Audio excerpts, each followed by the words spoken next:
하나님 말씀 마가복음 9장 보겠습니다. 마가복음 9장입니다. 마가복음 9장 28절에서 32절까지 보겠습니다. 신약성경 마가복음 9장 28절에서 32절입니다.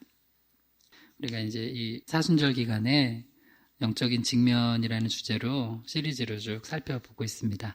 마가복음 9장 28절 32절 같이 한 목소리를 읽겠습니다. 집에 시작. 집에 들어가심에 제자들이 조용히 묻자오되 우리는 어찌하여 능히 그 귀신을 쫓아내지 못하였나이까. 이르시되 기도회에 다른 곳으로는 이런 종류가 나갈 수 없느니라 하시니라. 그곳을 떠나 갈릴리 가운데로 지날새 예수께서 아무에게도 알리고자 아니하시니 이는 제자들을 가르치시며 또 인자가 사람들의 손에 넘겨져 죽임을 당하고 죽은 지 3일 만에 살아나리라는 것을 말씀하셨기 때문이더라. 그러나 제자들이 이 말씀을 깨닫지 못하고 묻기도 두려워하더라. 잠시 기도합니다. 하나님, 이제 사순절이 끝자락으로 향해 가고 있습니다. 그럼에도 불구하고 아직 코로나 사태로 인하여서 많은 교회들이 모여 예배하는 게 어렵고 또 이런 상황에서 많은 사람들이 두려워 떨고 있습니다. 그럼에도 불구하고 저희에게 믿음 주셔서 나와서 예배할 수 있고 찬양할 수 있고 기도할 수 있게 하신 거 너무나 감사합니다. 이것은 고백들이지만 우리의 의가 아니라 주님의 은혜임을 고백합니다. 믿음 주신 것도 주님의 은혜이오니 주님 영광 받아 주시옵소서. 오늘 부족한 자 하나님의 말씀 대언할 때 바른 말씀 증거케 하여 주시고 이 말씀을 통하여서 우리 영혼이 살고 우리 주변의 영혼들을 살리게 하여 주시옵소서. 예수님의 이름으로 기도드립니다. 아멘. 우리 말씀의 제목을 한번 따라해 보겠습니다. 직면을 통한 영적 성장. 네, 한 번 더 따라해봐요. 구원의 진리에 직면하라. 네, 계속해서 우리 직면을 통한 영적 성장 시리즈를 살펴보고 있고요. 전체적으로는 마가복음 강의를 하고 있는 중에 살펴보고 있습니다. 오늘은 특별히 구원의 진리에 직면하라는 주제로 하나님의 말씀을 살펴보도록 하겠습니다. 진리에 대해서 우리가 직면하는 것은 너무나 중요합니다. 진리. 이것은 알아도 되고 몰라도 되는 게 아니라 꼭 알아야 되는 거예요. 이 진리는. 그게 예수님께서 제자들에게 이제 예수님께서 십자가에서 죽으시고 그리고 3일 만에 살아나실 것. 정말 이 단순하지만 이 핵심 진리를 제자들에게 따로 시간을 내서 가르쳐 주셨다는 거예요. 제자들을 가르치시는 것도 굉장히 중요한 사역이었어요. 그런데 마가복음 9장 32절에 보면 제자들이 이 말씀을 깨닫지 못하고 이게 무슨 말씀인가 묻기도 두려워했다는 거예요. 그래서 여러분 오늘 진리는요. 선포될 때 이런 반응이 나타나요. 영안이 가려지면 두 가지 반응이 나타나는 게 하나가 깨닫지 못해요. 근데 영안이 떠지면 깨달아져요. 그 다음 또 영안이 닫혀지면 두려워요. 이 복음을 전하는데 진리를 전하는데 이 말씀이 기쁨으로 오는 게 아니라 두려움으로 인하여. 그러니까 이 말씀이 여러분 예수님께서 십자가에서 죽으시고 부활하셔서 우리 죄를 용서해 주셨습니다. 할렐루야. 이게 여러분은 깨달아지고 기쁨으로 온다면 여러분 구원받은 자들이에요. 근데 이게 깨달아지지 않고 이게 두렵다면 우리 구원 못 받은 거예요. 그렇다면 어떻게 우리가 구체적으로 구원의 진리에 직면할 수 있을 것인지 세 가지로 구체적으로 살펴보려고 하는데요. 크게는 누가 구원자 되셨나? 당연히 우리 알고 있죠. 예수 그리스도라는 건데 예수 그리스도께서 구원자 되심을 뭘로 알 수 있나? 어떻게 알 수 있나? 그거에 대해 살펴볼 것이고요. 두 번째는 예수 그리스도께서 우리의 구원자 되심을 우리가 알았을 때 구원에 대해서 우리가 어떻게 확신할 수 있고 그러면 내가 구원받은지 어떻게 아는지 그거에 대해서 살펴보고 구원받은 줄 알았는데 구원 못 받은 사람이 있다는 것도 한번 체크해 볼 거예요. 그리고 구원받은 자로서 우리가 어떻게 살아야 되는지 한번 세 가지 살펴보려고 합니다. 먼저 우리 본문 말씀 다시 한번 읽고 가겠습니다. 마가복음 9장 30절에서 32절까지 쭉 한번 읽어보겠습니다. 시작. 그곳을 떠나 갈릴리 가운데로 지날새 예수께서 아무에게도 알리고자 아니하시니 이는 제자들을 가르치시며 또 인자가 사람들의 손에 넘겨져 죽임을 당하고 죽은 지 3일 만에 살아나리는 것을 말씀하셨기 때문이더라. 그러나 제자들이 이 말씀을 깨닫지 못하고 묻기도 두려워하더라. 아멘. 예수님께서 시간을 내셔서 사역하시다가 중간에 제자들을 가르치시는 거예요. 이거 너무 중요한 거예요. 그러니까 우리가 많은 일들을 감당하는 것보다 더 중요한 게 바른 복음의 진리를 전하는 거예요. 그래서 이걸 꼭 체크해야 돼요. 요 코로나 사태 끝나고 나서는 한국 교회가 뭐 많은 일 으쌰으쌰 할 거 없어요. 다 복음 점검해야 돼. 그러니까 복음. 예수 믿나? 제대로 내가 구원을 받았나? 이거 점검 안 하고 가면은 안 돼요. 요한복음 14장 6절입니다. 이 말씀은 외워야죠. 자, 요한복음 14장 6절 시작. 예수께서 이르시되 내가 곧 길이요 진리요 생명이니 나로 말미암지 않고는 아버지께로 올 자가 없느니라. 분명히 예수님께서 얘기하셨어요. 어떤 사람들이 성경을 잘 모르는 사람들이 이런 얘기를 해요. 우리 흔히 손가락으로 달을 가르치면 달을 봐야지 왜 손가락을 보느냐 하면서 이런 얘기를 해요. 진짜 엉뚱한 얘기를 해요. 예수가 가르치신 것들을 봐야지 왜 예수를 자꾸 보느냐. 이상한 얘기를 해요. 맞는 얘기 같죠? 근데 예수님은 손가락으로 누굴 가르쳤어요? 예수님 당신 자신을 가르쳤어요. 내가 길이요 진리요 생명이라고. 여러분, 예수님이 가르치신 건 예수님입니다. 할렐루야. 그리고 그 안에서 예수님이 가르쳐주신 다른 것들을 우리가 보는 거지 엉뚱한 소리 하면 안 돼요. 예수님은 나를 믿으라고 했어요. 나를 믿어야 된다고. 내가 아니면은 하나님 아버지께로 갈 자가 없다고 했어요. 그러면 이게 예수께서 길이요 진리요 생명 되신 게 믿어지는 사람이 있고 믿어지지 않는 사람이 있어요. 왜 그러냐? 그게 성령의 역사 때문에 그래요. 그래서 만약에 이게 믿어지지 않는다 그러면 여러분 이제 오늘 내가 중보기도 제목을 여러 개 드릴 거예요. 여러분 주변에 복음을 전했는데 안 믿어지는 사람들 있죠. 그 사람들 놓고 뭘 기도하냐면 하나님 저 사람에게 성령이 역사해달라고 기도해야 돼요. 성령이 역사하지 않으면 이것은 절대 안 믿어져요. 근데 성령이 역사하면 너무 믿어져요. 여기에 목숨을 걸게 돼 있어요. 요한복음 16장 7절에서 8절까지 읽어봐요. 시작. 그러나 내가 너에게 실상을 말하노니 내가 떠나가는 것이 너에게 유익이라. 내가 떠나가지 아니하면 보혜사가 너희에게로 오시지 아니할 것이요 가면 내가 그를 너희에게로 보내리니 그가 와서 죄에 대하여 의에 대하여 심판에 대하여 세상을 책망하리라. 그러면 부사님 이 사람이 성령이 역사했는지 안 했는지 어떻게 알아요? 세 가지예요. 이 사람을 놓고 복음을 전하는데 잘 안 믿어요. 그때 중보기도 하세요. 그 사람 이름 부르면서 하나님 성령이 역사하게 해달라고. 근데 성령이 역사하면 세 가지가 나타나요. 예수님께서 그러셨죠. 내가 십자가에서 죽고 부활해서 하나님 아버지께로 가면 보혜사, 성령을 보내겠다. 예수께서도 보혜사인데 또 다른 성령이에요. 그러니까 우리를 도와주시고 은혜 주시고 함께 하시고 위로하시는 분 성령께서 오세요. 성령이 오시면 하시는 일이 뭐냐면 세 가지요. 8절만 요한복음 16장 8절만 다시 읽어봐요. 시작. 그가 와서 죄에 대하여 의에 대하여 심판에 대하여 세상을 책망하시리라.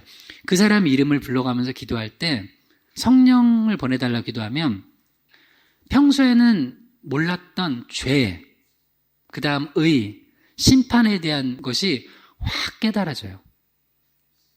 그리고 완전히 깨닫지 않더라도 그 감각이 생겨요. 세 가지 뭐라고요? 죄에 대하여, 의에 대하여, 심판에 대하여. 그러면 그때 성령이 역사하고 있는 거예요. 예전에는 막 죄를 졌는데 그 죄인지도 몰라요. 그러다가 우리가 막 기도하고 성령이 역사하더라고 그러면 어느 날 그 죄에 대해서 민감하게 돼요. 근데 그 죄의 핵심이 뭔지를 나중에 깨닫게 되는데 그게 뭐냐면 바로 예수 그리스도를 믿지 않는 게 죄라는 걸 깨달아요. 이건 완전히 성령의 역사예요. 요한복음 16장 9절에서 11절 읽어봐요. 시작. 죄에 대하여라면 그들이 나를 믿지 아니하며 의에 대하여라면 내가 아버지께로 가니 너희가 다시 나를 보지 못하며 심판에 대하여라면 이 세상 임금이 심판을 받았습니다. 예수님께서 정확히 가르쳐 주시죠. 성령께서 우리 안에 오셔서 역사하시면 빛을 비춰주시거든요. 성령의 조명. 그래서 여러분 성경 읽을 때도 우리가 기도하고 봐야 돼요. 지금도 꼭 기도하는 것 중에 하나가 설교하기 전에 하나님 성도들 이름 불러가면서 성령이 역사해달라고 기도해요. 근데 성령이 역사하면 빛을 비춰줘요. 여러분 지금은 낮이니까 빛이 있잖아요. 그래서 이게 보이죠? 근데 우리는 깜깜하면 보여요? 안 보여요? 안 보이죠? 성경도 성령께서 역사하시지 않으면 보긴 보는데 뭔 소리인지 몰라요. 듣긴 듣는데 뭔 소리인지 몰라요. 근데 성령이 역사하시면 이게 깨달아져요. 빛을 비추면 깨달아져요. 자기가 죄 짓는 거, 죄인지도 모르는 것들이 성경을 보면서 성령이 역사하면 말씀을 듣는데 성령이 역사하면 깨달아져요. 근데 그 가장 핵심의 죄가 뭐라고요? 죄에 대하여라면 나를 믿지 아니하며. 성령이 역사하시면 예수 그리스도를 믿지 않는 게 죄라는 걸 알아요. 내가 왜 이렇게 요모냥 요꼴로 이렇게 죄악 가운데 살아가나가 핵심이 뭐냐면 내가 예수를 믿지 않고 내 삶을 내가 주인으로서 살아가고 내가 내 힘으로 살아보려고 하고 내가 내 생각 가지고 살아가려고 하고 내가 내 뜻대로 살아가려고 하다 보니까 내 삶이 이렇게 망가졌다는 걸 알아요. 그게 죄라는 걸 알아요. 그러니까 죄는 우리가 예수를 믿지 않는 게 죄고 그리고 나타난 많은 현상들 있죠. 요새 뭐 그냥 뉴스나 그 인터넷 뉴스 보면은 막 별 희한한 사건들이 다 있잖아요. 그게 뭐예요? 내가 예수 그리스도를 주인 삼지 않았기 때문에 나타나는 열매예요. 그래서 성령이 역사하시면 핵심은 뭐냐면 작은 죄부터 시작해서 결국 뿌리를 거슬러 올라가 보면은 내가 예수 그리스도를 주인 삼지 않았기 때문에 나타나는 거란 거 알아요. 요새 여러분 예배 안 드리는 가정들, 예를 들어서 여러분 가정에서 신령과 진정으로 예배 드리는 분들은 진짜 빼고요. 요새 코로나 때문에 예배 못 드리고 막 그러잖아요. 가정에 어떤 일들이 벌어지는 줄 알아요? 사이 좋았던 부부가 거의 뭐 이혼 직전. 사이 좋았던 부모 자녀도 같이 있는데 하나님 예배로 하나님의 말씀으로 예배가 왜 중요한 줄 알아요? 예배를 드리면 하나님의 말씀이 임해요. 성령께서 역사하시면 내 죄가 보여요. 근데 지금은 다 뭐냐면 저리 가! 너 때문이야. 네가 코로나에 걸려가지고 오지 마. 그러니까 성령이 역사하시면 내 죄가 보여요. 근데 성령이 역사하시지 않잖아요? 다른 사람을 정죄하고 다른 사람을 다 죽여요. 그러니까 악령이 역사하는 거예요. 근데 성령이 역사하는 가정은 부부 안에서도 행복해요. 왜? 내 죄를 보니까. 나 때문에 우리 아내가 고생하는구나. 나 때문에 우리 남편이 고생하는구나. 나 때문에 너희들이 고생이 많다. 자녀들도 성령이 역사하는 자녀들은 부모님께 죄송해요. 제가 효도도 잘 못하고 나의 부족함과 죄를 봐요. 성령의 역사예요. 그러니까 성령이 역사하면 그 가정이 행복해요. 근데 요새 아마 가정마다 여러분 한번 조사해봐요. 여러분이 그래서 요새 그 지인들이나 예배 못 드리고 있는 어떻게 신령과 진정으로 예배 잘 드리고 있어 집에서 하면은 아니 지금 난리야. 지금 거의 막 우리 집 거의 뭐 다 갈라지기 직전이야. 뭐 이런 집들이 되게 많을 거예요. 왜?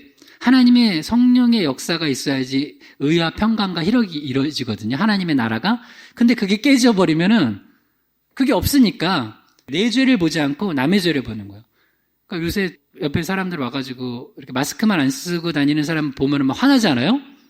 어떤 마음 들어요, 막. 어떤 날에는 케냐 선교사님 거 묵상 메일 카톡 같은 거들 우리 아내가 그걸 보고 해가지고 저도 가끔 듣는데 거기는 이미 누가 코로나 걸렸다고 해가지고 잡아 죽였대요. 네가 너놈이 저기를 옮기는구나 해가지고. 여러분 성령이 역사하시지 않잖아요? 사망의 영이 역사하는 거예요. 그게 사탄마귀잖아요. 그런데 성령이 역사하면 내 죄를 봐요. 내가 주님 앞에 다시 돌아가야 되는 거예요. 그 다음 의에 대해라면 뭐라고요? 내가 아버지께로 가니. 이거는 복음이에요. 예수님께서 하나님의 아들이시고 이 땅에 오셨다가 우리를 위해 십자가에서 죽으시고 부활하시고 다시 아버지께로 가는 예수가 누군지를 알아요. 그게 의예요. 예수께서 행하신 일, 복음, 의. 내가 그분 아니면 내 의를 입지 못하는구나. 그래서 예수 그리스도로 말미암아 그 복음으로 인하여서 내가 믿음으로 의를 입는 거예요. 그 칭이라고 그러잖아요. 그게 복음이잖아요. 우리 기독교 핵심이잖아요. 카톨릭은 선행을 통해서 의를 입어요. 근데 우리는 뭐예요? 십자가 복음으로, 예수 십자가 은혜로 의를 입어요. 할렐루야. 그걸 정확히 알게 돼요. 성령이 역사하시면.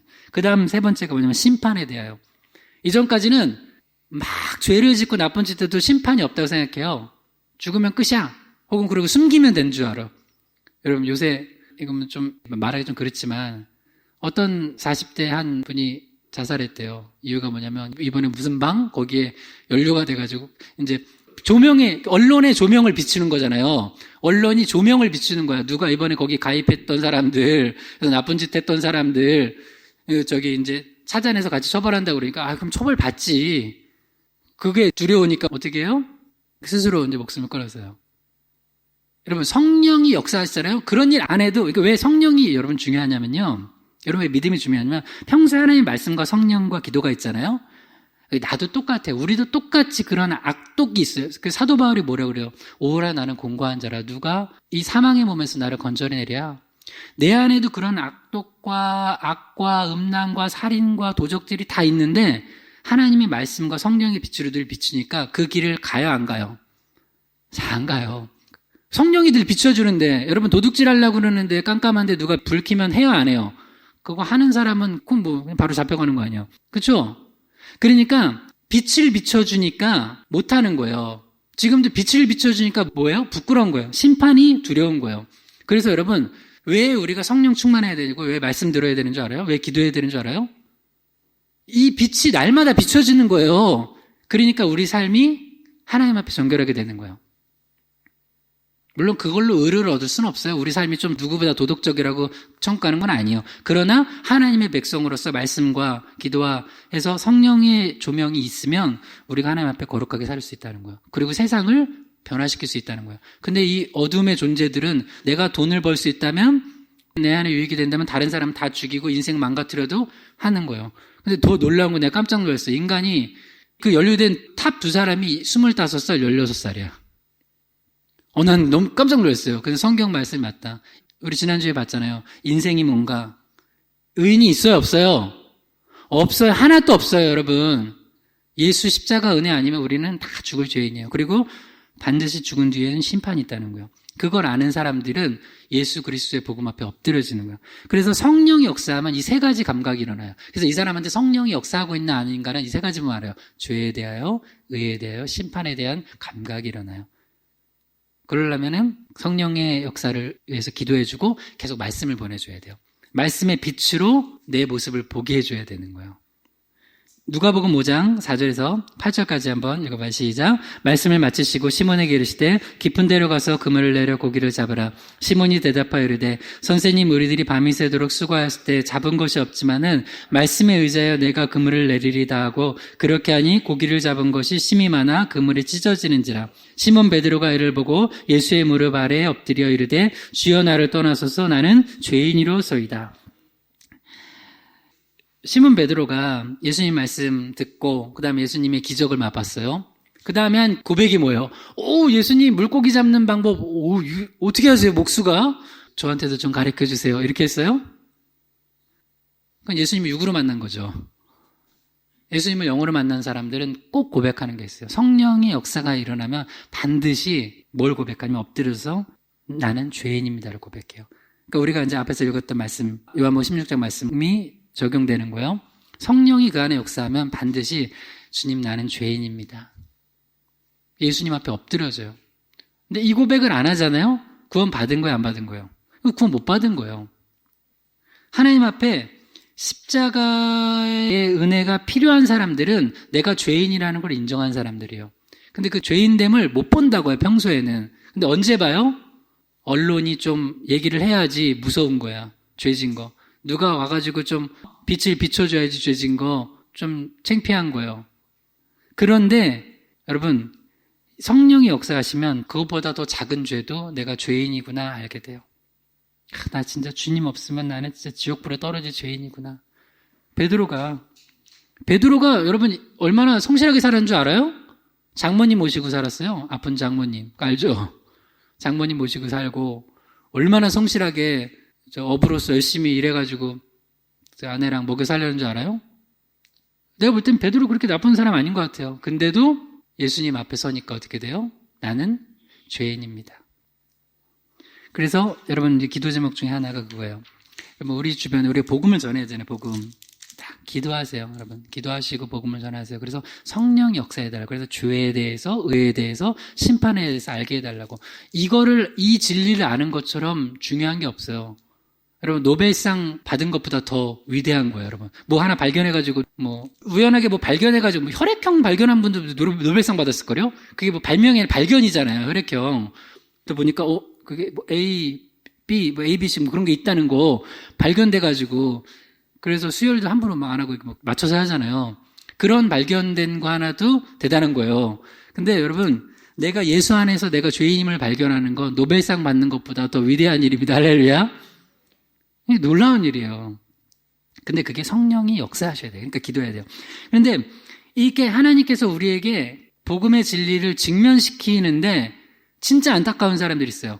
정말 복음을 제대로 못 들었던 사람들 말고 교회에 왔다가 몇 년씩이나 신앙생활 했는데 나중에 천국 못 가는 사람이 있을까요? 이건 질문이야. 있을까요, 없을까요? 있어요. 그런 사람이 성경에 나와요. 예를 들어 볼게요. 사도행전 24장 22절에서 24절까지 읽어볼게요. 시작.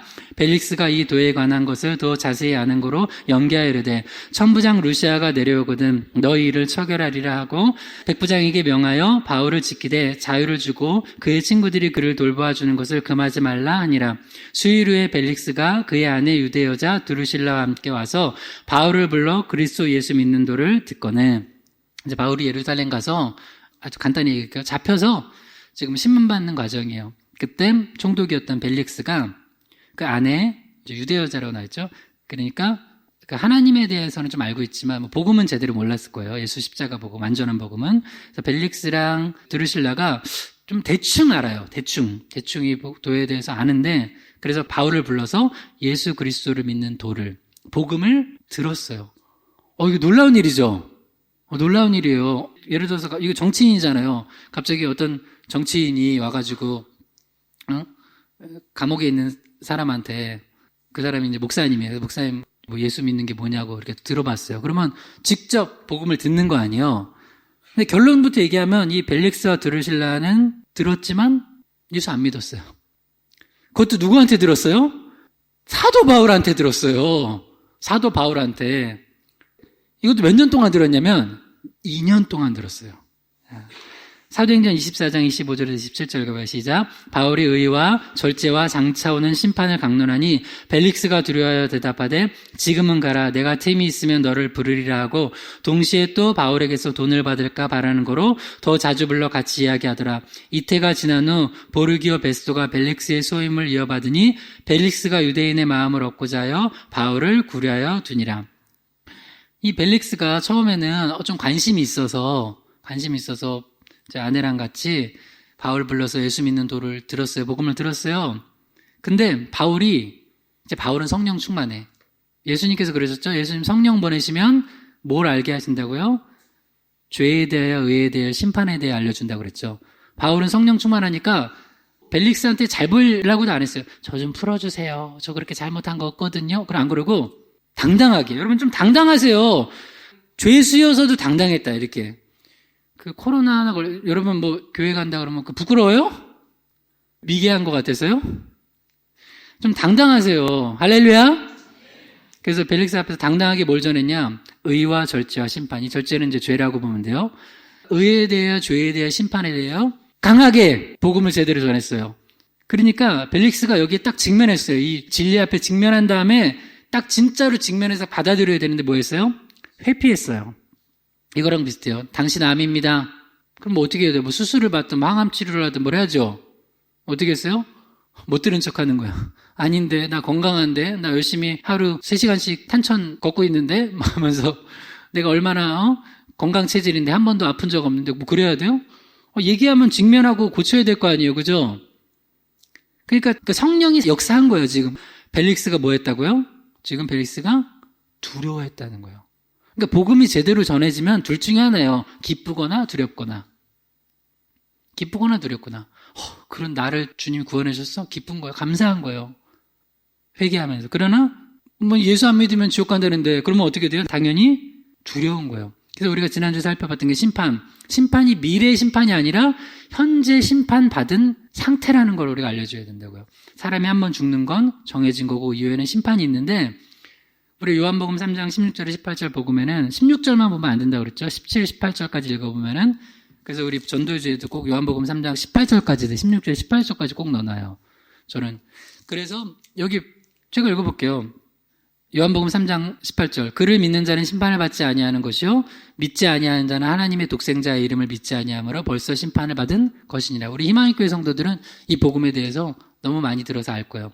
벌써 심판을 받은 상태라고요. 그러니까 벨릭스가 내가 이렇게 세상에서 성공하고 세상 부러운 거 없이 사는 사람일 거 아니에요, 벨릭스는. 근데 당신은 나보다 못한 사람이라는 거잖아요. 기분도 나빴을 거예요. 저놈은 죄수의 신분으로 나한테 좀 잘 보여야 되는데 나한테 이렇게 손 비비면서 뭐 이렇게 안 하고 당당하게 의와 절제와 심판에 대해서 강론을 했대요. 길게 얘기한 거예요. 그래서 이제 이거죠. 이제 결신하시겠습니까? 영접하시겠습니까? 그러니까 너무 두렵다고 하면서 보낸 거예요. 성령이 이렇게 큰 은혜를 베푸셨는데 거절했어요. 우리 주변에 여러분, 이거 기도 제목, 주변에 이런 사람이 있어요. 벨릭스 같은 사람. 심지어 어떤 사람한테 복음 전하려고 하면 내가 그 유명한 목사님하고 동기동창이래요. 그래서 그분이 우리 옆집에 살았대요. 그래서 내가 그 유명한 교회에 몇 년 동안 나가서 성가대도 했대요. 그래서 그 다음 중요한 거, 26절만 읽어봐요. 사도행전 24장 26절. 이런 사람 떠올려봐요. 사도행전 24장 26절 시작. 동시에 또 바울에게서 돈을 받을까 바라는 거로 더 자주 불러 같이 이야기하더라. 신앙생활하는 목적이 예수 그리스도가 아니에요. 여기는 지금 바울을 진짜로 한켠에는 예수님의 도를 듣고 싶은 게 있었지만 또 한켠에는 뭐가 있었어요? 바울이 돈을 가지고 있는 걸 알고 돈을 좀 뺏을 수는 없고 내가 또 그걸 어떻게 좀 내가 계속 부르면 이거 사람이 나한테 돈 달라는 건가? 하고선 바울이 좀 줄 줄 알았는데 바울은 뭐 줘요? 이거 안 주죠. 그걸 2년 동안 했다는 거예요. 우리 주변에도 어떤 사람이 있어요. 뭐 하시냐고 그랬고 성악가래요. 나 어느 교회 솔리스트래. 예수는 안 믿어. 솔리스트 벌써 3년째 하고 있대. 예수 안 믿어. 그런 사람 말해요. 그럼 왜 교회 다녀요? 뭐 솔리스트 시켜주니까 그냥 알바로 하는 거지. 제일 불행한 사람이야. 그 좋은 교회에서 솔리스트하고 하면 성가대 찬양하면서 난 기본적으로 예수 안 믿는 사람들은 성가대 세우면 안 될 것 같은데 노래 아무리 잘해도 그러면 하나님이 그 중심을 받으시는 게 아니라 뭘 받으시는 거예요? 그 테크닉을 받으시는 거잖아요. 근데 성경에서는 하나님이 영과 진리로 예배하라고 그랬지 언제 테크닉으로 예배하라고 그랬어요. 그래 안 그래요? 할렐루야? 그런 사람이 있어요. 또 어떤 사람은 교회에 요새 보세요. 좀 있으면 우리 선거잖아요. 우리 교회 나눌 거예요. 꼭 조그만 데 나누더라고. 큰 교회는 꼭 와서 인사시켜달라고 목사님한테. 나는 선포해. 나 우리 교회, 만약 우리 교회가 작은 교회도 와도 난 인사 안 시켜줄게. 그냥 예배 드리고 가시라고. 나 인사 안 시켜줘요? 왜 그 당만 인사시켜주는데? 그러면 그 교회에서 안 되잖아요. 모든 당 다 합동 인사 아니면은 안 되잖아요. 그죠? 그래서 목사님 이제 크게 헌금 한번 하고 갈게요. 하고 인사 됐다고 예배 드리고 헌금 안 해도 되니까 예배 드리고 예수 믿으시라고. 우리 안 할 거예요. 그러니까 누구 주변에 소개시켜주지 마요. 저한테 목사님 이 대한민국을 위해서 큰일 하실 분입니다. 그래서 다만 우리 용인 지역에 몇 표라도 얻게 하지 않겠습니까? 저는 안 할 거예요. 저는. 아무튼 여기 보면 이런 사람도 있다고요. 동시에 바울에게서 돈을 받을까 바라는 거로 더 자주 불러 같이 이야기하더라. 또 어떤 사람은 교회 오면은 저기를 해요. 나는 뭐 그럴 수 있다고 봐요. 예를 들어서 어떤 분이 장사를 해요. 그럼 우리가 가서 같이 한번 먹어주고 할 수 있죠. 그죠? 같이 식사하고 음식 장사, 뭐 옷 장사면 같이 가서 우리 권사님이 하시는 거는 옷 팔 수도 있어요. 근데 그거를 목적으로 교회에 나와가지고 있는 사람 돼야 안 돼요? 안 돼요. 그거 안 돼요. 그게 왜 목적이 돼야 되는데. 예수 믿는 게 목적이 되고 복음 전하는 게 목적이 돼야지. 그러니까 바울 같은 사람이 있어요. 그러면서 진짜 어리석은 거는 이거 에서 같은 사람이 파축한 그릇 때문에 장자권 팔았죠. 그걸 뭐라고 그래 성경에? 망령된 자래요. 영적인 거를 너무 쉽게 배고파 죽을 것 같으니까 팔아넘기는 거예요. 그거 망령된 자래요. 여러분 하나님 앞에 예배하는 거, 믿음, 신앙 소중한 겁니다. 할렐루야. 근데 이거 코로나 이런 거 하나 때문에 예를 들어서 여러분 신앙 다 까먹는다? 그럼 하나님이 얘기하실 거야. 망령됐다. 망령된 자예요. 망령된 자. 근데 이 벨릭스 같은 사람은 사도 바울한테 정확한 복음을 2년 동안 들었어요. 근데 2년 동안 왜 했냐? 2년 동안 하나님이 기회를 주신 거예요. 그 다음에는 보르기오 베스토가 벨릭스의 소임을 받아서 넘어갔죠. 그러니까 여러분 이거 잘 아세요? 계속 복음이 들려지지 않아요. 하나님 끝하면 끝인 거예요. 그래서 바로처럼 계속 강박하면 안 된다고요. 처음엔 바로에게도 기회가 있었어요. 근데 어느 순간 이상부터는 하나님께서 바로에게 아예 강박한 마음 넣어주셔서 너는 그냥 심판 받아야 되겠구나 해서 딱 마음을 강박하게 해서 결국 장자의 재앙 받게 만들어요. 그러니까 벨릭스도 하나님께 2년 동안 했는데 2년 동안 돈과 복음과 저울질하다가 결국에는 자기 소임 끝나고 그 다음 넘어갔는데 더 이상 성경이 안 나와. 이 사람은 당연히 천국 갔겠어요. 이 사람이 지옥 갔겠죠. 여러분 복음이 들어올 때 직면하고 예수 그리스도를 받아들여야 됩니다. 할렐루야. 우리 주변에 벨릭스 같은 사람, 드루실라 같은 사람이 있으면 떠올려 보세요. 그 사람 놓고 중보 기도하세요. 오늘 내가 기도 제목 많이 드려요. 왜냐면 우리는 식사도 못하고 가니까. 빵은 저기 나눠드릴 거예요. 토스트. 나눠드리고 집에 가서 오늘 기도 제목 삼아서 기도하세요. 예. 지난주에도 우리 금식 기도했잖아요. 정말 진이 빠지는 기도를 했죠. 너무 감사해요. 근데 같이 부르짖고 기도를 하는데 정말 저도 회개 많이 했어요. 그리고 이제 밤 12시까지 금식하면서 기도하는데 여러분 평소에 시간이 잘 가든 그렇게 안 가. 특히 막 11시부터는 하루가 천년이 같고 천년이 하루 같구나. 이 성경 말씀이 이루어져요. 11시부터 12시까지. 그래서 같이 우리 지난주 수요일에 예배 끝나고 권사님 몇 분하고 나누는데 너무 시간이 안 가서 남편 집사님하고 그 시간에 성경 통독을 했다는 거예요.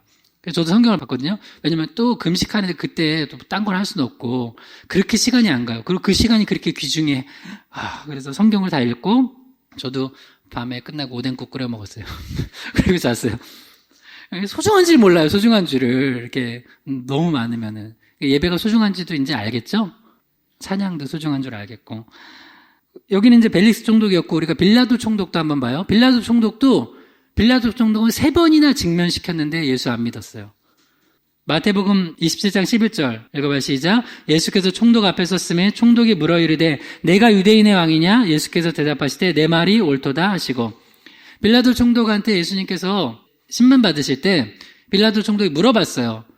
네가 유대인의 왕이냐? 그러니까 이 얘기는 뭐냐면 네가 진짜 그 메시아 맞냐? 물어본 거예요. 그러니까 예수님 뭐라 그래요? 예수님이 또 할 말 하시거든요. 네 말이 옳도다. 그러니까 빌라도가 뭐야 진짜요? 예수님이 직접 직면시켜 주셨어요. 이 사람은 누구한테 복음을 들은 거예요? 예수님한테. 야, 벨릭스 총독은 바울한테 그리고 빌라도 총독은 예수님한테. 그래도 안 믿는 사람 안 믿더라고요. 첫 번째 직면, 두 번째 직면부터 세 번째 직면입니다. 마태복음 27장 17절 19절 읽어봐요. 시작. 그들이 모였을 때 빌라도가 물어 이르되 너희는 내가 누구를 너희에게 놓아주기를 원하느냐? 바라바냐 그리스도라 하는 예수냐 하니 이는 그가 그들의 시기로 예수를 넘겨준 줄 알미라.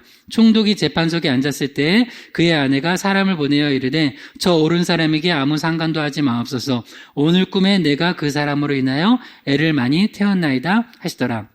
빌라도 총독에게 첫 번째 예수님이 직접 직면해서 내가 메시아 맞아 라고 하셨어요. 첫 번째 직면, 영적 직면. 두 번째, 이 사람이 양심을 통해서 주님이 직면시켜요. 보니까 지금 6월절 특사로 바라바랑 예수랑 누구를 놓아주기 원하느냐라고 이제 백성들한테 물어봤잖아요. 근데 왜 물어봤어요? 그래도 저놈들이 양심 있겠지. 예수님 놓아주라고 하겠지. 저 흉악한 바라바를 놓아주라고 하겠냐? 했는데 바라바를 놓아주래요. 근데 분명히 알았어요. 18절, 마태복음 27장 18절, 이는 그가 그들의 시기로 예수를 넘겨준 줄 알미더라. 즉, 자기 양심이 알았어요. 예수께서는 죄가 없고, 예수님이 스스로 메시아라고 말했고, 나도 보니까, 예수를 죽음의 십자가 넘겨주면 안 돼. 자기 양심이 지금 예수께서 그리스도라는 걸 지금 직면시켰어요. 세 번째, 누구를 통해 직면시켰어요? 아내의 뭐를 통해서? 꿈을 통해서. 물론 너무 꿈만 얘기하는 것도 그렇게 좋진 않아요. 왜 가끔 개꿈도 있기 때문에. 그죠? 저도 꿈을 꿔요. 어느 날 막 가는데 저 꿈에서 막 좀 죄송해요. 이런 꿈 얘기해서 나 화장실을 찾는데 화장실을 못 찾는 거예요. 막 지하철역에서 화장실이 다 문이 닫혀 있고 그러는데 그러고 나서 막 깨다 보니까 좀 화장실에 가고 싶었어요. 그런 거 그건 뭐 대단한 영적인 꿈이에요. 그게 화장실 가고 싶은 꿈이었구나. 뭐 이런 것도 있겠지만 근데 어떤 꿈은 하나님께서 영적으로 사인 주시는 게 있습니다. 할렐루야. 그래서 여러분 있어요. 성경에 좀 요셉도 그랬고 지금 또 누구예요? 여기 빌라도 아내도 꿈속에서 예수님이 나타나셔가지고 예수님으로 인해서 애를 많이 태웠대요. 어떻게 애를 태웠는지 모르겠지만 그래서 그거를 사람을 통해서 전해서 자기 남편한테 제발 하지 말라고. 저 옳은 사람에게 저분은 의인이라는 거예요. 저분은 하나님의 아들이라는 거예요. 그걸 얘기했어요. 근데 빌라도는 세 번째 직면했어요, 안 했어요? 세 번째도 회피했어요. 외면했어요. 그러니까 우리 주변에 이런 빌라도 같은 사람 있나 한번 봐요. 이렇게 여러 번 하나님께서 얘기하는데도 끝끝내 회피하는 사람도 있어요. 자, 그러면 이제 오늘 되게 중요한 주제를 한번 해볼게요. 여러분, 이렇게 물어볼게요. 구원이 취소될 수 있어요, 없어요? 여러분이 진짜로 예수 그리스도를 참으로 영접했고 예수만이 나의 길과 진료 생명 되시고 나의 구원자시라는 걸 믿으면 구원이 취소되지 않아요. 그런데 구원이 취소되는 게 아니라 구원 받은 줄 착각했는데 구원 못 받는 사람은 성경에 있다는 걸 계속 얘기해줘요. 히브리서 4장 1절에서 2절 읽어봐요. 시작. 그러므로 우리는 두려워하지니 그의 안식에 들어갈 약속이 남아있을지라도 너희 중에 혹 이르지 못할 자가 있을까 함이라. 그들과 같이 우리도 복음 전함을 받은 자이나 들은 바 그 말씀이 그들에게 유익하지 못한 것은 듣는 자가 믿음과 결부시키지 아니함이라. 주일학교 다녔어도 성가대 봉사했어도 교회 직분 가지고 있었어도 심지어 목사로서 목사 노릇했어도 구원 못 받은 사람이 있다는 거예요. 여기에 보면 이게 오해하면 안 돼요. 그의 안식에 들어갈 약속이 남아있을지라도 너희 중에 혹 이르지 못할 자가 있을까 하미라. 그러니까 히브리서 4장 1절만 보면 오해예요. 그러니까 구원 우리가 받은 것 같아도 나중에 취소된다가 아니라 히브리서 4장 2절에 보면 분명히 얘기해요. 복음 전함을 받았어요. 그래서 뭐 교회도 좀 다니고 뭐 봉사도 하고 뭐 했는데 그 말씀이 진짜로 영적인 유익이 못 된 게 믿음과 결부를 안 시켰대요. 그러니까 들었어요. 계속 복음이 들려요. 벨릭스에게도 빌라도에게도 복음이 계속 들려요. 말씀이 들리는데 그래서 교회에서 어정쩡하게 한 달이 거쳐나요. 근데 그냥 한마디로 쉽게 말해서 그냥 그 사람은 교회 방문자예요. 예배자 아니야. 방문자예요. 교회 방문했다 떠나간 거예요. 여러분 우리가 수학여행 때 불국사 한 번씩 가봤죠? 불국사 방문했다고 여러분 불교신자예요? 뭐 그런 강박은 없겠죠? 막 그런 애들도 있어요. 막 난 기독교인인데 절대 불국사 수학여행은 안 가리라. 저 빼주세요. 그건 강박이야. 그건 그렇게까지 할 필요는 없어. 그렇다고 내 불교신자는 아닌데. 저기 한번 다녀오세요. 저희 관음사도 가서 그리고 이거 싹 놔두고 오세요. 저희 관음사도 가서 예수 믿으시라고. 스님들도 구원 받아야 되지 않습니까? 할렐루야? 스님들은 전도 안 해요. 스님도 우리 권사님 중에 스님 전도 잘하시는 분이 있다는데 특별히 그런 분들이 있어요. 또 이게 은사 주신 분들. 여러분 믿음하고 결부시키지 않으면은 겉으로 내가 믿는 척했지만 핵심적일 때 떠나가요. 환난이 올 때, 핍박 올 때. 그거를 히브리서에서 계속 얘기하는 거예요. 히브리서 6장 4절에서 6절에 가봐 시작. 한 번 빛을 받고 하늘의 은사를 맛보고 성령에 참여한 바 되고 하나님의 선한 말씀과 내세의 능력을 맛보고도 타락한 자들은 다시 새롭게 회개하게 할 수 없나니 이는 그들이 하나님의 아들을 다시 십자가에 못 박아 드러내놓고 욕되게 함이라. 그러니까 이 사람들이 예를 들어서 신앙생활을 했어요. 지금 초대교회도 여기 히브리서는 간단히 알아도요. 유대교회에 있다가 복음 듣고 기독교로 개종한 사람들이에요. 그러니까 진짜 예수를 믿은 사람들이에요. 근데 히브리서는 계속 구약에 있는 제사나 율법을 가지고 예수님의 십자가의 복음으로 연결시키는 내용이에요. 그래서 히브리서가 좀 어려워요. 구약을 모르는 사람들은. 그래서 히브리서 내에서도 이거 너무 복잡하니까 다 설명 못한다. 그럴 정도로 얘기를 해요. 그러니까 왜 계속 그걸 얘기하냐면 그렇게 생각을 하는 거예요. 사람들이. 초대교회 때 2000년 전에 초대교회 공동체에서 예수 믿고선 신앙생활 하다가 한두 사람씩 그 공동체를 빠져나가는 거예요. 이유가 뭐냐? 핍박이 와요. 그런데 왜 빠져나가냐면 특히 나도 옛날부터 하나님 믿은 사람이라고 꼭 기독교 안에 있어야지만 구원이야? 난 예수 안 믿어도 하나님은 믿는다고. 다 그게 그거 아니야? 그게 그거 아닙니다. 카톨릭과 개신교 이렇게까지 얘기해. 정확히 헷갈리는 분들이 있어서 내가 가끔 그분 교회 다니시냐 예수 믿느냐고 그러면 그래도 성당은 다녀요. 좋아하지 마세요. 좋은 거 아닙니다. 전혀 다른 거예요. 유대교 다른 거예요. 제대로 된 복음이 아니에요. 근데 자꾸 그 공동체에 있으면 핍박이 오니까 떠나가요. 떠나가. 근데 이 사람들이 어떤 사람들이었냐면 희미하지만 말씀의 빛을 받고 은사도 맛보고 성령의 능력도 말씀과 내세의 능력도 맛봤다는 거예요. 그러니까 완전하게 내가 복음으로 감동감화돼서 변화는 안 됐지만 교회 다니면서 그런 사람이 있어요. 이제 예수는 안 믿는데 병 난 사람들. 목사님 기도해서 병 났다는 거예요. 진짜 사업 다 망해서 이 사람 이제 거리 나앉게 됐는데 기도했는데 하나님께서 은혜 주셔서 사업 그냥 진짜 그렇게 축복해 줄 수는 없는 거. 자녀들 내가 봐도 얘는 거의 망할 자녀야 아마. 근데도 하나님께서 축복 주셔서 정말 큰 은혜 주셨어요. 그랬는데 나중에 좀 어려워지고 환난이 오니까 예수 안 믿어. 교회 떠나. 그럼 제 질문. 그 사람들은 구원 받은 거예요? 못 받은 거예요? 못 받은 거예요. 성경에서 그걸 계속 얘기하는 거예요. 그 사람은 원래 예수 믿는 척했지 안 믿은 거예요. 히브리서 10장 25절에서 27절 시작. 모이기를 패하는 어떤 사람들의 습관과 같이 하지 말고 오직 권하여 그날이 가까움을 볼수록 더욱 그리하자. 우리가 진리를 아는 지식을 받은 후 짐짓 죄를 범한 즉 다시 속죄하는 죄사가 없고 오직 무서운 마음으로 심판을 기다리는 것과 대적하는 자를 태울 맹렬한 불만 있으리라. 여기 히브리서 10장 20절 말씀이 요새 너무 생각이 났어요. 요새 몇만 명이 떨고 있다며요. 그 무슨 방 사건 때문에. 그 입금한 사람들 이런 거. 여러분, 우리가 만약에 여기서 이제 죄를 범했다는 건 예수 믿은 다음에 다시 뭐 거짓말하고 뭐 했다고 그런 게 아니라 다시 복음 버리고, 그러니까 사실 믿은 것도 아니죠. 다시 돌아가는 사람들 무서운 마음으로 심판이 기다리고 있다는 거예요. 태울 맹렬한 불만이 있다는 거예요. 이거 성경에서 이거 가르쳐줘야 돼. 이걸 안 가르치면 안 돼요. 이게 복음이에요. 근데 초대교회에서는 이제 히브리서의 그 큰 주제가 그거라고요. 예수 믿다가 공동체를 떠나는 거예요. 그러니까 점점 안 모여, 사람들이. 이번에도 코로나 때문에 안 모이잖아요. 믿음 점검해 봐야 된다니까요.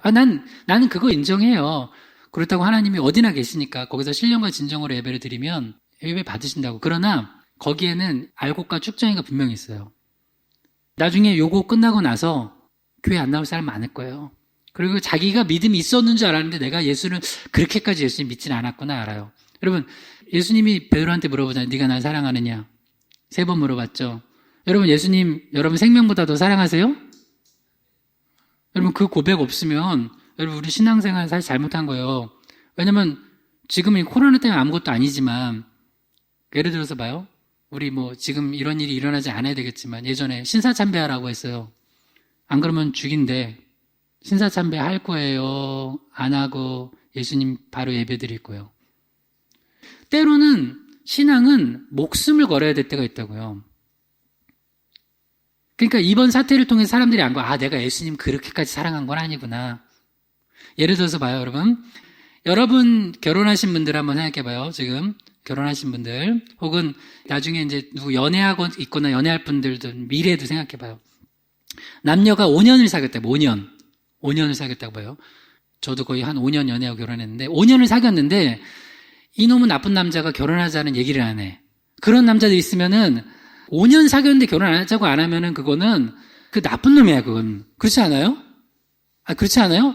이 여자 청춘 지금 다 가고 이제 노처녀 되는데 5년 사귀었는데 결혼하자고 안 해요. 그래서 여자가 먼저 자기야 우리 결혼 뭐 저쪽 얘기를 꺼내려고 그러는데 그 남자가 굉장히 부담스러워하면서 난 결혼까지는 아직 뭐 5년을 사귀었는데 뭐 그러고 있다 봐요. 그러면은 그때 이 여자가 깨닫는 게 뭐예요? 이 남자가 나를 사랑한다고 말했지만 평생 나를 데리고 살 만큼 사랑하지는 않는구나. 그렇게 빨리 깨닫고 빨리 도망가야 돼. 그놈한테 그 10년 있다고 결혼 안 한다고.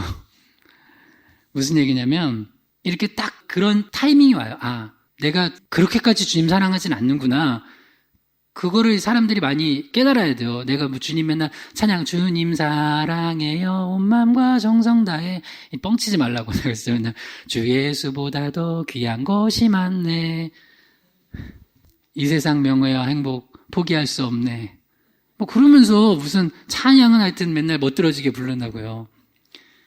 우리의 생명보다 귀중한 게 예수님입니다. 할렐루야. 하여튼 그런데 지금 여기 보니까 이 사람들은 왜 모이기를 패했냐고요. 이 사람들이 환난과 핍박이 두려워서 모이기를 패했다는 거예요. 근데 이거는 단지 모이기를 패한 게 아니라 그 사람이 신앙을 떠난 거예요. 그래서 이렇게 뒤에 진리라는 지식을 받은 후에 그렇게 복음에 대해서 우습게 여기고 떠나는 것은 심판과 불이 기다리고 있다고 강렬하게 얘기하면서 거기 남아있는 성도들한테 바른 복음 안에서 있으란 얘기예요. 그 다음에 이제 마지막으로 그러면 우리 예수 믿는 사람들 여러분 다 구원 받았죠? 할렐루야. 그럼 어떻게 살아야 되냐? 이렇게 살아야 돼요. 마가복음 8장 38절 시작. 누구든지 음란하고 죄 많은 세대에서 나와 내 말을 부끄러워하면 인자도 아버지의 영광으로 거룩한 천사들과 함께 올 때 그 사람을 부끄러워하리라. 2가지를 얘기해요. 나와 예수님 부끄러워하지 마세요. 어떤 상황에서도 예수님 부끄러워하는 거 아닙니다. 여러분 부모님이 연로하고 못 배우고 못났다고 자식이 뭐 옛날에 그런 거 되게 많았던 것 같아요. 그런 드라마도. 시골에서 농사 짓고 있는 부모님인데 나중에 이제 서울에 올라와서 자식이 서울에서 대기업 다녀. 누구냐고 그러면은 저 우리 집 종놈이라고. 여러분 요새 예수 믿는 거 부끄러우세요 혹시? 예배 드리는 거 막 미개하다고 소리 들으니까 막 세상 말로 쪽팔리세요? 그 다음에 내 말을 부끄러워하면. 요새 성경을 되게 부끄러워해요. 우리가 지난주 붙들고 기도했던 게 뭐예요? 내가 하늘을 닫고 비 안 내리고 또 메뚜기 와서 토산 다 먹게 하고 전염병 내리고 그러면 너희가 온 마음으로 회개하고 기도하고 부르짖으면 내가 이 땅을 고치겠다고 그 말씀부터 기도했잖아요. 근데 내가 그런 말씀 보내잖아요. 그러면은 요새가 어느 때인데 이딴 말씀을 그러면 전염병 하나님의 심판이라는 거냐 하면서 저런 미개한 사람들 하면서 무튼 그딴 말씀 붙들고서 기도하냐고 막 해요. 나는 미개하다는 소리 들어도 나 그 말씀 붙들고 기도할래. 할렐루야. 그러면 내가 그거 안 믿고 성경 가르치면 나 사기꾼 아니에요? 내가 안 믿고 가르치는데 그 사기꾼이지. 예. 사기꾼 아니에요. 자기도 안 믿고선.